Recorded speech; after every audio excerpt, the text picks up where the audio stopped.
Hello and welcome to this week's episode of the Edges and Sledges Cricket Podcast. This is DJ, and I have the absolute pleasure of speaking to Stu from the Top Order Podcast, a podcast that focuses on New Zealand cricket. It's pretty early in the morning for Stu. Stu, welcome back to the Edges and Sledges Cricket Podcast because you were here just before the World Test Championship final 21, weren't you? Yes, I was. Yep. Yeah, it's as you say, it's very early here in New Zealand. I'm operating on a couple of hours sleep, but it's really good to talk to you again, DJ. Yeah, thanks for coming on. Tell us a little bit about your process about how you go about watching these games because it's in a pretty terrible time zone for you guys and the Aussies, right? So, Yeah. So look, my for the New Zealand games in particular, I'm sort of pretty bad. I sort of get committed to the games. That's the tricky thing. They start at 9:30 here at night in New Zealand, and you sort of think, oh, okay, well, I'll watch for a little bit, and then I'll go and get some sleep, and then I'll get a couple, then I'll wake up again in a few hours and watch them all a little bit later. But I sort of get stuck, and I'm there for the whole innings. And it's 1:30 in the morning, and then for the England game, I just pushed on through and thought, let's just keep going.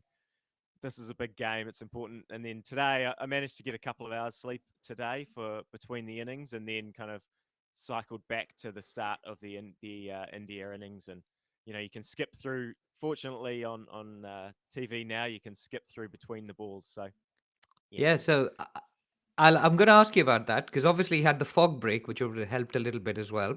yep. But Ashwin, who's one of my co-podcasters, does the exact same thing. He's in the US, so it's a pretty bad time zone for him as well. But he skips through balls, but he said he can't do it for a Jadeja over because it's too yeah, quick. You miss stuff. yeah, yeah. I've got a 10-second one, so I can just get the spinners. But yeah, for the seamers, sometimes I miss it. But yeah, no, it's a challenge. It's a challenge, but yeah, I've the all nighter that I did didn't end well the next day, so I'm at least trying to get some sleep now. Yeah, great. Well, why don't you tell our listeners and viewers a little bit about the Top Order podcast, and then we'll get stuck into the India New Zealand game. Yeah, so I mean, we I imagine do pretty similar stuff to you guys. We're doing daily updates of the Cricket World Cup, which has been a huge amount of fun. We're four guys based in here in New Zealand. We've got two, but there's only two Kiwis, an Aussie and an Englishman as well on the pod. So yeah, just good friends, loving the cricket, and yeah, you can sort of find us Top Water Podcast at all the usual places. Has the Englishman disappeared, or is he still hanging around? No, he actually jumped on yesterday for the daily update and talked about England. I wasn't on that one, but yeah, it wasn't a good day for England yesterday. They lost the rugby semi final against South Africa as well. So yeah, tough times. Yeah, fair play for him for fronting that one up. That would have been a hard one to do. But we are here to talk India, New Zealand. Now, Stu, the last time we spoke was 21 Mm. um, about the World Test Championship final. That was an ICC event.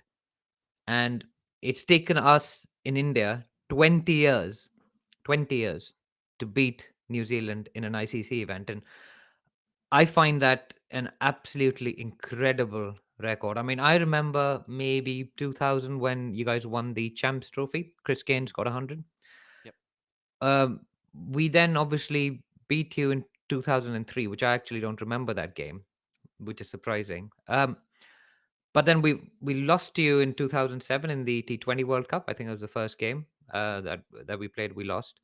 We then obviously lost in. We didn't play in the 2011 World Cup because you guys were in a different part of the draw and you went through to a different quarterfinal. Um, and then 2015, I don't think we played again. No. But 2019, that is a heartbreak most Indian fans remember. It's taken 4 years with a World Test Championship final in the midst of it as well. Um, I mean, what a game! What a game this was.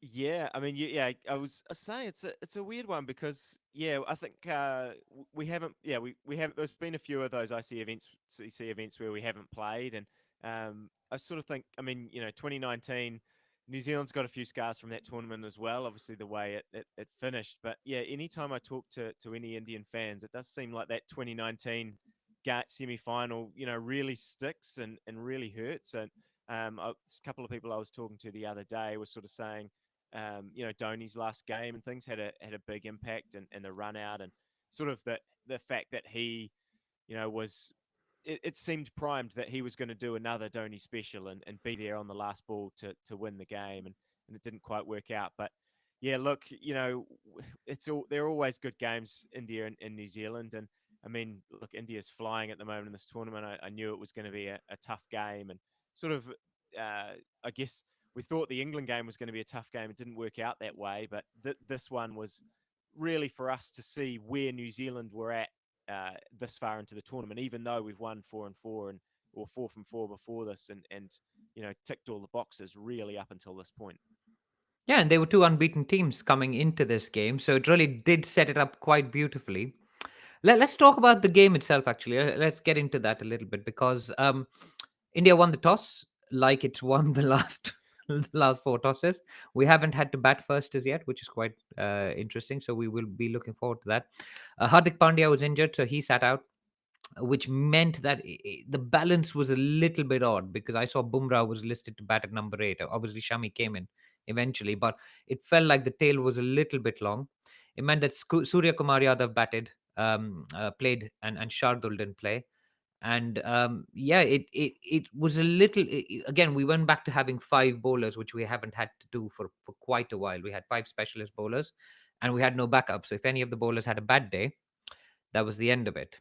That said, uh, started off pretty well. So what I've enjoyed in this World Cup so far has been this start and the intensity that Bumrah brings to that first over. And this first over was a maiden. Now tell us a little bit about how you guys see this Indian bowling attack. Oh, I mean, when we were talking about Hardik being out, I actually, in a way, thought that that was going to be a good thing, at least for India's bowling, because I mean, from the outside, I mean, no disrespect to Hardik and Chadal Takur, they're very good bowlers, but I think New Zealand would have looked at them as the fifth bowler, between the two of them, and gone like, there, that's the 10 overs that we would look to target, and with bringing in Shami, that meant that there's five specialist bowlers that are very, very good. And now we're going to have to target one of those bowlers who has been very good in this tournament. Obviously, Shami hasn't played so far, but he, I don't know, that seam position gives me nightmares every time I kind of watch him bowl. He seems to always, hoop it around against New Zealand. So, have a lot of respect for him. So, yeah, in a way, I sort of, was it was the team that I didn't want to play against India in this lineup. But Bumrah. I mean, you guys must be so stoked with the way he's come back after this injury. It was out for an extended period of time, but it almost seems like he's come back better from me watching. I don't watch every India game, but he seems to be swinging it maybe more than normal that I remember, and yeah, he's been superb and was brilliant in that opening spell of I think New Zealand was 11 for 1 off 5 overs and really struggling for momentum. Yeah, and he's developed a bit of an outswinger, which has just been great to watch as an Indian fan, just to see that he's worked on his game while he's been away with injury, and he's come back a better bowler, as you say. Um, of course, we had the wicket of Devon Conway go down quickly, but I want to also, sorry, again, we're jumping around a little bit, but it's great to have you on so I can talk to you about these questions that other fans have got, which is Kane Williamson. I mean, he's one of the most loved cricketers in the entire world. I don't know whether you've been watching the footage where his jersey's being number 22 has been like people have got the Williamson jersey. Indian fans are have been waving it at New Zealand games. So what a big miss he is. Oh yeah, I mean, for sure. I mean, I think he's probably our best batter that's ever played for New Zealand. So yeah, I mean, massive loss, and I just feel for him because he obviously had the ACL injury and he's worked so hard. Like as soon as that happened, we kind of thought there's no chance that he's going to be fit for this World Cup because you think about an ACL, it's normally eight 8 to 12 months recovery, and I think he had about 6 months to get back to this World Cup. But the way he goes about his process, even batting, like you can kind of see that how diligent he is and how hard working he is, and he's obviously done an incredible job to get back, and then to get back and play your first game, and to sort of have another freak injury. to hit his thumb off a run out. It was, yeah, it's just so unfortunate. I actually thought he should have just gone off when he looked like he tweaked his knee the ball Yeah. before that. If he'd just gone off then, he would have probably still been playing this group stage. It was such a freak injury, and it's heartbreaking. And I was saying, you guys, you come across as really nice, but you've got a lot of steel inside you. He's clearly still hurt about the 2019 Mm. Oh game. yeah, I mean, for sure. Those guys, I know it must still hurt them. I mean, Bolt as well. So many of those guys were in that mix, and they've had look. We've had a golden run here for New Zealand in the last 10 years. It's been, really really impressive stuff from the squad, and they've uh, they've made finals. New Zealand hadn't made finals before, and they made the T20 World Cup final. They did win the World Test Championship. They've got some, silverware to hang their hat on, but I'm sure that they feel that they were hard done by in that final. They feel that it was a game that they had and ready to go. And I think they were going into this tournament going, well, a lot of people are writing us off. Really, people think we're a bit too old. People think, it's in India. It's going to be really tough conditions, not familiar, but the way they've started this tournament, obviously a loss today, but yeah, there's a lot of hunger in that group. Even, Trent Bolt largely stepped away from his international contract, but really, really keen to get back into this squad. And I don't think it was ever a doubt that he was going to make himself available for this tournament. So yeah, the hunger's still there for them. Yeah, and I've got New Zealand after India were the first name I put down because i- you always do better than people expect you to. And I don't know why people don't expect you to do better. You just play tournaments well. And it's the Yeah, sum is greater. It's something that's the sum is greater than the parts. It's yeah, I think they just sort of assess situation very well. I think is what I would say New Zealand's biggest strength is. They go, okay, well, we've lost, like today they go, okay, well, we've lost a couple of early wickets. We're not in a great position. Maybe 330's out of reach. What we want to do is we want to be in a position, a platform to get, maybe 280, 290, 300 to get us in this game, give us something to bowl at. And they're able to go, yeah, work out what's needed to win the game. And, yeah, it didn't work out today, but yeah, they're very good at assessing that quite early on in the game, I think, and then trying to make sure they put themselves in those positions and not not pushing too hard and taking unnecessary risks. So yeah, yeah, they're a good side. Obviously, we're not in the semi-finals yet, but it's been a but you're good start, close.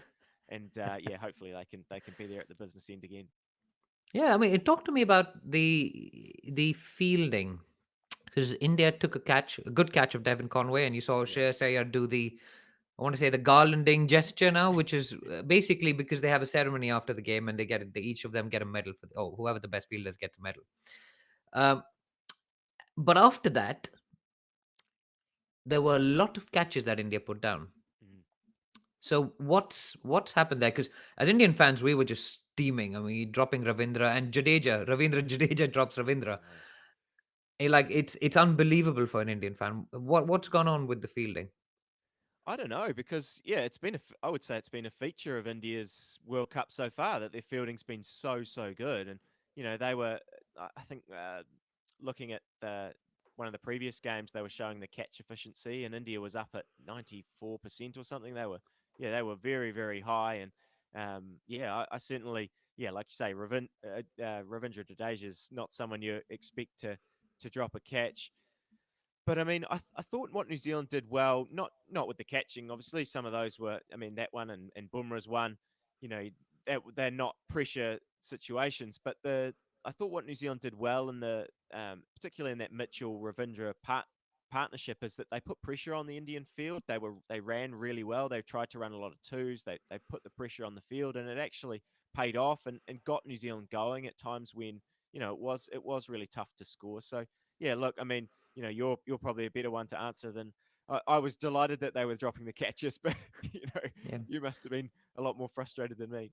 I was, and I wondered whether it had to do with the outfield, to be honest, because it looked pretty rough. The outfield, there was people's knees and ankles going into the turf. It's obviously had issues with the outfield.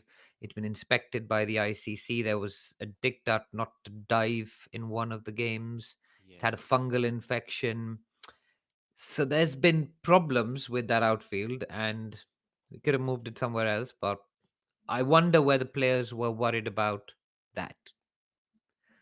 Yeah, I think that's fair, and yeah, you could see it in both innings. There was one I remember one that Bumrah chased to the boundary, and he could have got it, but clearly decided not to. I'm not going to dive for this because yeah, I don't want to get hurt. And we've seen it in the tournament so far, haven't we? At Dharamsala, that there's yeah, it's been yeah, I don't know. It's a weird one for me when because it's such a beautiful venue. It's it's awesome to watch there, and the games there have been good to watch from a batting point of view at least. So yeah, I don't know.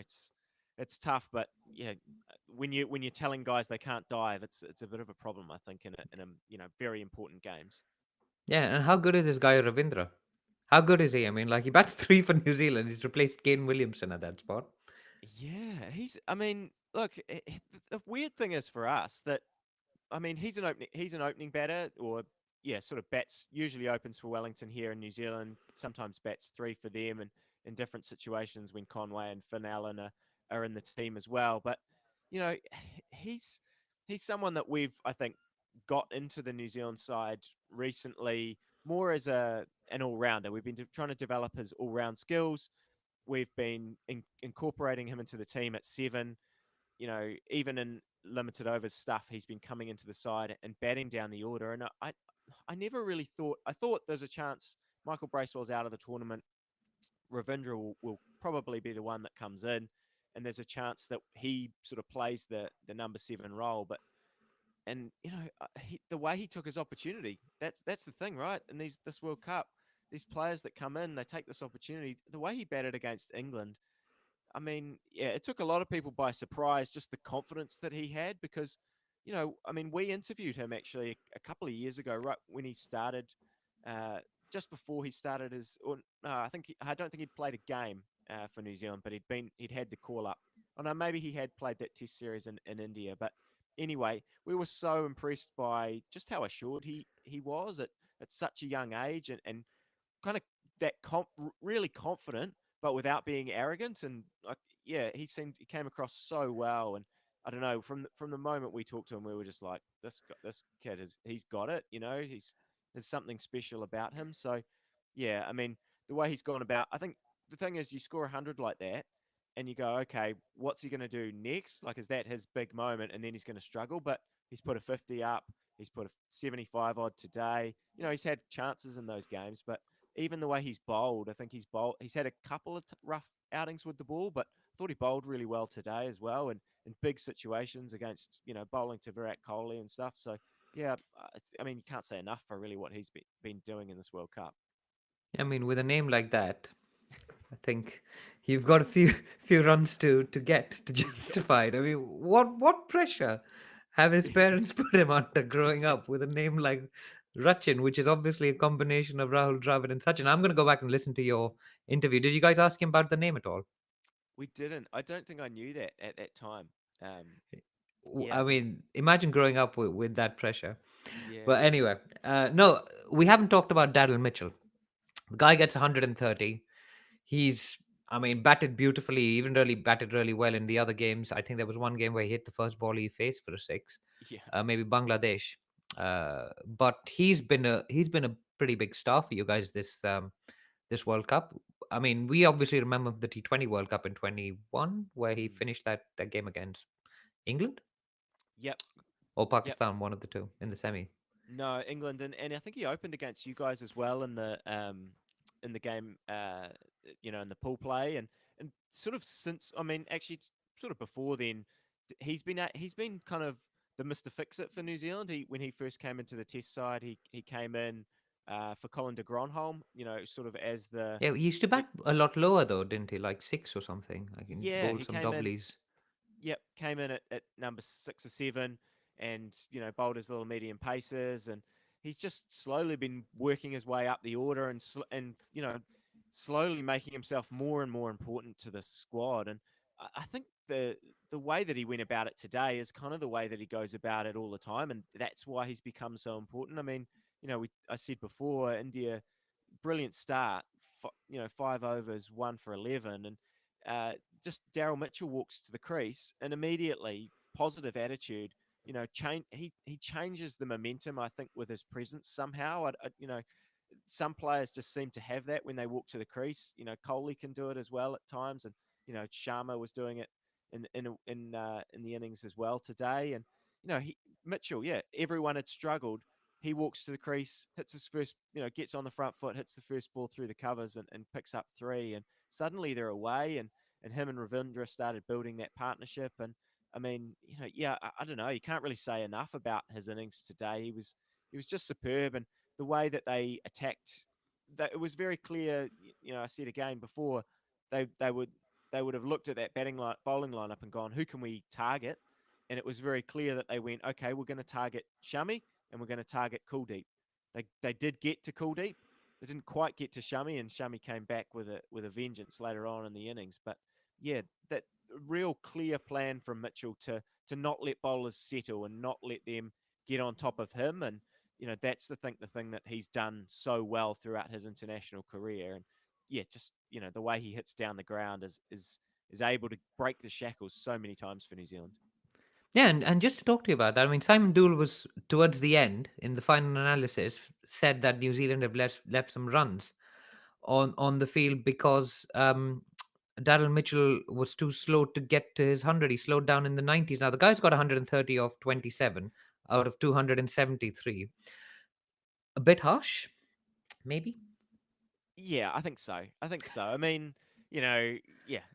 I think the biggest thing for Mitchell is that he was sort of being the aggressor in the Ravindra Mitchell partnership. Although actually Ravindra was sort of still going at a decent strike rate, but as soon as we started losing wickets, it became tricky. Glenn Phillips took a little while to get going.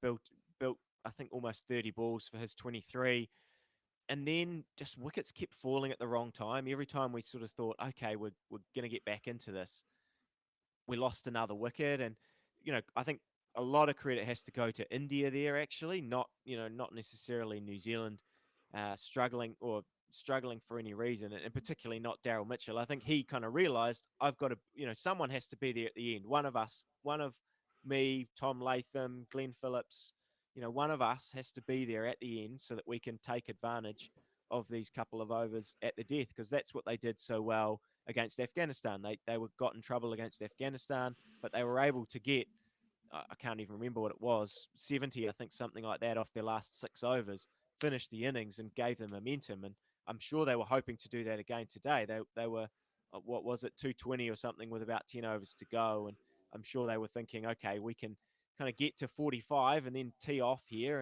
and get over 300. But it wasn't to be. And I mean, I'll throw it back to you. You must have been super impressed with the way that India bowled at the death there. That was, very, very, very, very good bowling. It was, and the Shami sending the stumps flying. I mean, it started off with the Virat Kohli catch, Yeah. which brought he came forward and took it, and we finally held one, which was good, um, which was almost exceptional on the day. But then sending the stumps flying like that was vintage Shami, and he's the first Indian bowler to take two 5 wicket hauls in a World Cup in Wow. World Cups, Yeah. and that is some record, and it's his first game. It's the fifth game for India, and it's his first game, and it's only been brought about because Hardik Pandya is injured. He's got a World Cup hat trick as well, the last time round against Afghanistan. It's taken something quite special to keep him out, with Mohammad Siraj actually bowling really well. He's had a slightly not so good World Cup so far, but hopefully he'll bounce back. He took a wicket or two today as well. Mm. But Shami took a wicket on his first ball. It had, I think he had Will Young playing on, Yep. which was, I think he said it gave him a lot of confidence, right? So I think with those three bowlers, yes, the tail looks long, but that was probably the turning point in the game because, as you said, with 220 and 10 overs to go, New Zealand at that point are looking at 315, 320, and we saw the game got pretty, it got close-ish towards the end. Another 20, 30 runs would have been hard to get. So I don't think it was Mitchell that was the problem. I think it was actually brilliant from Shami and India to actually fight back and stay in the game, hang in. It's fitness, it's pulling things back at the back end to make it a manageable chase. Now, I want to talk to you about the chase because the Indian openers have been absolutely incredible, and it's just changed the way how we approach one-day cricket with Rohit Sharma just teeing off from ball one. He was also the highest scorer in this World Cup before this game, before Virat Kohli's just overtaken him. But I'm guessing, and I haven't seen the stats because I'm terrible at stats. The guy who does the stats isn't on the show, but I'm sure that his strike rate is like 20 or 30 points more than Kohli because they've got different roles, and Sharma's role is to absolutely tee off. And that message that we sent, we were 5 for 3. Now we'll never forget that in the 2019 World Cup. 5 for 3, 25 for 4. Matt Henry, one of the destroyers in chief, Trent Bolt, another destroyer in chief, and Rohit Sharma is just hitting them for 6. I mean, the Matt Henry 6, I think it's still in orbit somewhere. And then he just kind of hit Trent Bolt like a spinner over his head, which was and he's lap sweeping people, and it, I don't know what to make of it. It's so unlike the last version we saw of him in 2019, where he got 500s. But has that just changed the way we're batting? You think, an opposition fan? Oh, absolutely. Yeah, I mean, I didn't. I guess I didn't really expect this from Rohit. As I said, I don't watch every India game, so I don't. We're obviously focused. We do, keep an eye on it, but we don't even get them all on TV here, so we can't see it so much. But yeah, the Rohit that I think of is that 2019. Kind of not in the same way as Kohli, but kind of yeah, he would bat up the top and go through the innings and yeah, like you say, now that he's just teeing off, I mean, that start for New Zealand, I thought they bowled reasonably well. They bowled a lot of dot balls, but they just couldn't stop the boundaries. And yeah, I think we sort of hope always that Henry and Bolt are going to chip away a couple early. And to be honest, they haven't actually done that a great deal in this World Cup. I think again they've bowled reasonably well. Henry's probably out bowled Trent Bolt so far in the tournament, I think. Um, but just the way that India was able to hit boundary after boundary, and yeah, Sharma. They did show Sharma's scores up for this World Cup. They showed that at some point in the game, and yeah, all of them were way over 100 strike rate, and yeah, I mean, look, they we've talked a bit on our daily updates about how India they really only need to fire with one aspect of their game at the moment because the way that they go about things, they can be so lethal with the ball. And this top order for India, and even getting into the middle order, they can just take the game away from you so quickly. So yeah, Sharma, if he's going to do that for the rest of this tournament, India is going to be very very hard to beat. Yeah, he's got nearly 300 runs this tournament. Doing, I mean, he actually may have exactly 300 runs. I'll have to check the stats. But we lost 2 wickets against the run of play. Ferguson comes in, does his thing, just I mean, he's just that kind of bowler. Innocuous stuff outside the off stump, and Sharma drags one on, and then he bowls a short one, which Gill thinks he's going to put that into the stands and hits one down to Daryll Mitchell. And then Kohli is just doing his thing. He's hit a beautiful cover drive at that point. It looks good, but Yeah. uh, Iyer comes in, goes off like a rocket, 5 4s in the first 9 balls, and then there's a fog break. It's all very strange, and then Trent Bolt does what he does best. He outthinks Shreyas Iyer. Now, Shreyas Iyer's had a problem with the short ball for a long time, but he's worked on it and worked on it and worked on it. And to get out like that, I think would have devastated Shreyas Iyer again because it's going to make everyone do the same thing to him all over again, which he Mhm. thinks he's just gotten out of. And so that I think this shows the stats driven nature of that team as well. That they know it's not swinging as much. It's not going off the straight. So we're going to bowl short, and they get a wicket. Um, KL Rahul comes in, nice little partnership of 20. He gets 27, gets out to Santner. But now I want to talk to you about 2 things. Kohli's still there, obviously, just cruising along in his way. Mm. That run out of Surya Kumar Yadav, who's playing his first game in the World Cup, I want to hear what you think of it, and then I'll tell you what I think of it. What's gone on there? Uh, And well, I think remember, there's a billion Indians. Yeah, So I watch might watch get your Twitter myself in. notifications. I know I might get myself in trouble here, but I think that's totally Kohli's fault. He's completely just watching the ball. It's Sky's call, isn't it? Yeah. Yeah. I And it's think the he's second sodden. time he's done it. So I'm going to agree with you because he did it to Rohit in the last game as well. And Yeah, Kohli's ball watched again. yeah. He sold him And down the river. I think it's very unlucky for Sky. but that said, if you're batting in the form that you're batting and the guy's playing his first game, Yeah, I think it was probably the right thing for him to go back. Not just for himself, but for the team, right? It wouldn't yeah. have made sense for Kohli to sacrifice himself at that stage. So I think the outcome was the right one for India.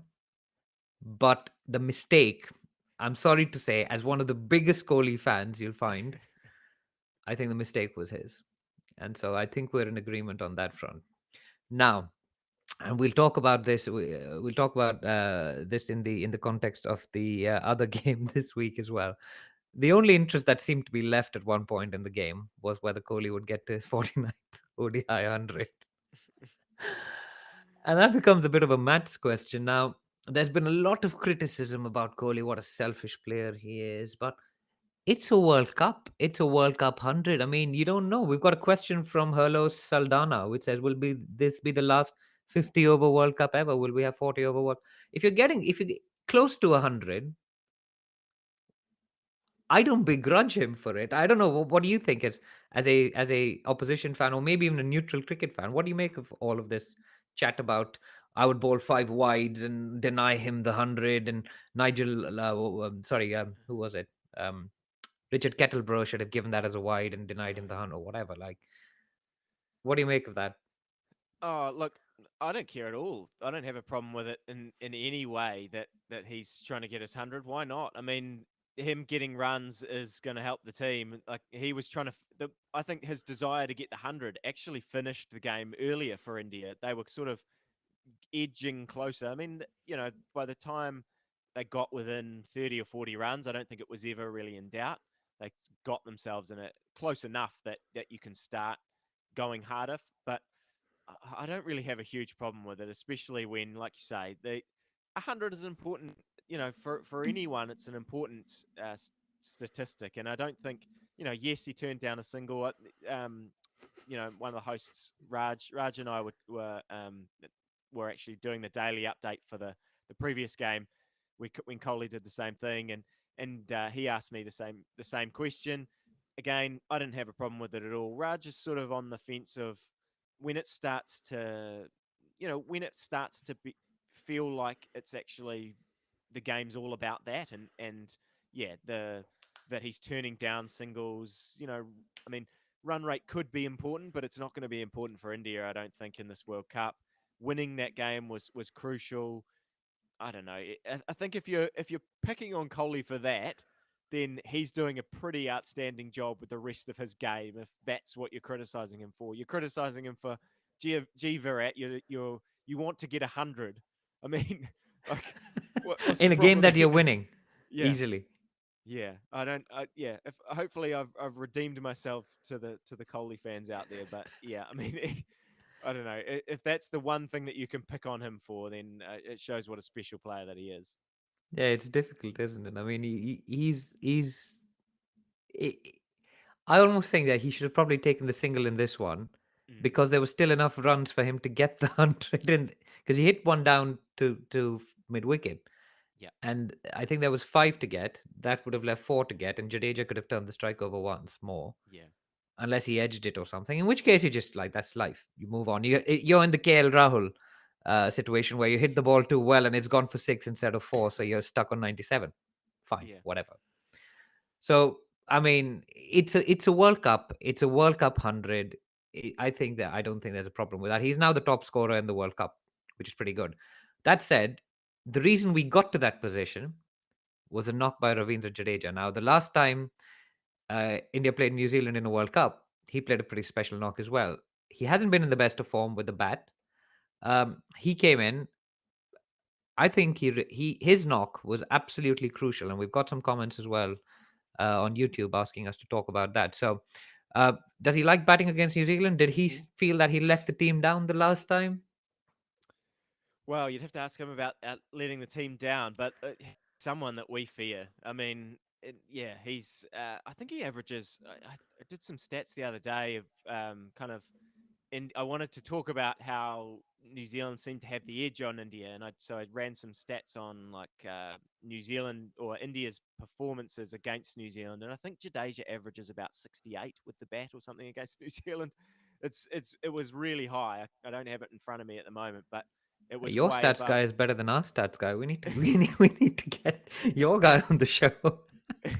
Well, it was some of the other guys like Sharma's average is much lower. Kohli's is slightly lower against New Zealand, but yeah, I remember Jadeja's was a lot higher with the bat. I think again on the other side, I think with the ball, he doesn't average as much, but yeah, he's someone we fear completely, and I've always been surprised that he hasn't really been more of a contributor for India with the bat. I know that's sort of a weird thing to say for someone who I don't know, when you look at his all-round stats are pretty incredible with bat and ball. But yeah, I don't know. I sort of almost view him as uh, I almost view him as a batter who bowls. But I know that in the Indian side, he's not. He seems to be the other way around slightly. Or I mean, he's a genuine all-rounder, but he seems to be someone who bowls 10 overs and then can come in and do a job at the end. And look, I mean, he's another a special cricketer for this Indian side. They're full of them at the moment, and have been full of them for a while. To be fair. No, it was a good win for Indian fans. We still have a lot of trauma from the 2019 game. That said, we could still come up against the Kiwis in the semi-final here if we finish second and you guys finish third, or we finish third or you guys finish second, or there are plenty of ways that we could still play each other's teams in the semi-final, and then the scars will be reopened from 2019, notwithstanding what's gone on today, Stu. So it looks like we're all on track for that, to be honest. Either a semi-final meeting, touchwood, for both our teams, or maybe even another World Cup final in a row for New Zealand. And there'll be a billion people saying it's not going to be third time lucky, but we will have to see. We will have to see. You have a habit of breaking Indian hearts. Um, Stu, it's been an absolute pleasure. I know it's super early in the morning for you, so thank you so much for joining us on the show. Another plug for where you can find the Top Order podcast, and then we can wrap. Yeah, so yep, you can find us, Instagram, Twitter, Facebook, all the usual places. We're at Top Order Pod, I think, or we're at Top Order Podcast on a couple of the different ones. If you just search for Top Order Podcast, you'll find us pretty easily, and yeah, on YouTube and on all the podcast platforms. So yeah, it's been really fun, DJ. Yeah, obviously, I've done lots of the talking. You didn't really get the chance to talk about India's big win and things. But it's been. I think from my point of view, India's absolutely flying in this World Cup, and they look like a side that honestly could go unbeaten in this tournament, and they're playing such good cricket. I'm very very impressed with what they're doing right now. So yeah, very very Okay. very very much looking forward to hopefully being there with you guys at the end. We've got a few tough games coming up with Australia and South Africa and Pakistan for New Zealand in the next three, I think. Yeah, and India have got a week off until they have the luxury of meeting their whipping boys, England. Hopefully, we can put those guys out of the tournament. That said, I live in London, so I'll go quiet now. Um, Stu, thank you again for jumping on the podcast at such short notice. And it has been absolute pleasure. We will speak again soon, no doubt, and good luck for the rest of the tournament, guys. Go and catch their daily updates. It's quite the effort, I have to say. We still only do it about twice a week, but well done on that. Thank you very much, and take care, guys. We will see you soon. This is the Edges and Sledges Cricket Podcast signing off.